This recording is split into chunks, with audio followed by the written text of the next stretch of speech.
What if the way we all measure success is actually a roadmap to failure? Today, we're going to dig into the story of one company's near collapse to find a totally different blueprint for building something that can really, truly last. Okay, look at this. This was Acme Manufacturing just 3 years ago. By all the standard metrics, they were an absolute roaring success. Profits were just shooting through the roof, shareholders were thrilled. On paper, everything looked perfect. But what if that amazing profit line was hiding something? What if, just beneath that shiny surface, the whole company was basically a ticking time bomb? Let's find out why. To really get what was going on at Acme, we've got to look way beyond the balance sheet. We need a different kind of scorecard, one that tells the whole story. See, here's the trap. When you optimize for just one thing, like profit, you end up creating these huge hidden deficits everywhere else in the system. You're essentially trading away your future resilience just for better numbers today. Now, don't get me wrong, financial capital is absolutely crucial. It's the fuel in the tank, right? It's your runway. And on paper, Acme's tank looked completely full. But, and this is a big but, it's only one of 4 critical batteries that an organization needs to keep charged up. So, while those profits were soaring, their untreated waste was literally poisoning the local environment. They were draining their ecological capital. The health of the very ecosystem they needed to operate. And it didn't stop there. By constantly squeezing their suppliers for the lowest price, aggressively renegotiating contracts every single quarter, they just torched all that trust and destroyed their relationships. They were bankrupting their social capital, and that's the stuff that saves you when things go sideways. And this is a classic. So many companies fall into this trap. They never bothered to document their core processes. So when one single critical engineer retired, decades of knowledge, their entire cultural capital, just walked right out the door. Poof, it was gone.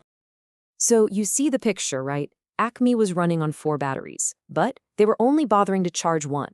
And this left them incredibly exposed, looking amazing on the profit and loss statement, while secretly becoming dangerously fragile. So you've got Acme flying high on one engine, but the other 3 are just sputtering out. What do you think happens when a little turbulence hits? Well, let's see. And then, bam, a crisis hit. A supply chain rupture. Their one and only cheap supplier just failed. These kinds of shocks aren't rare anymore. They're the new normal.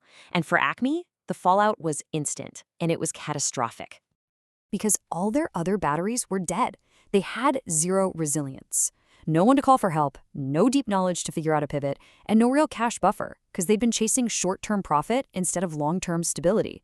That beautiful, soaring profit line, it just nosedived, heading straight for total collapse. This was their do-or-die moment. To pull back from the brink, they had to install a whole new operating system, one based on this idea called Pragmatic Mutualism. And let me be clear, this isn't about charity, it's about survival math. So they started with 2 really powerful tools. First, they used something called the mutualism canvas to actually map out all their connections, not just where the money was going, but where knowledge and resources were really coming from. Then, they used the commons governance diagnostic to completely rewrite the rules of the game, shifting from winner-take-all to shared success.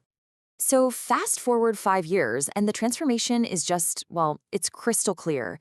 They built a company that's maybe not the flashiest one out there anymore, but it is, without a doubt, the strongest. So how'd they rebuild that social capital they'd burned? They gave their partners and their community a real seat at the table. And the results? A 75% participation rate in governance. All of a sudden, trust wasn't just a buzzword anymore. It was the bedrock of how they operated. Their cultural capital got rebuilt piece by piece. They started documenting and sharing 10 core operational practices every single year in this open knowledge base. They turned what one person knew into a shared asset for everyone. And get this, they went from just trying to have a smaller footprint to actually having a bigger handprint. They went from draining the environment to actively helping it, achieving a 10% net positive improvement in local biodiversity. That's a huge shift. So, what you're looking at here is a truly balanced portfolio. It's shock-proof. Yeah, their profits aren't setting records anymore, but they are steady, they are stable, and their social value has grown so much that they've become the kind of company the community would genuinely fight for. Now that's real value. This just proves a fundamental principle, right?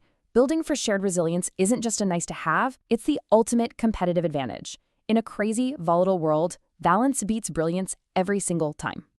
Okay, so this brings it all back home. It leaves us with a really important question for you and for your own organization. Just for a second, pull up your own mental dashboard. What are you really measuring day to day? Are you charging all 4 of your organization's batteries? Or are you running a few of them into the red just to make one of them look really, really good? Because if you want to build an organization that truly endures, one that leaves behind a legacy of real capability and resilience, it all starts with the simple, powerful act of changing the scorecard.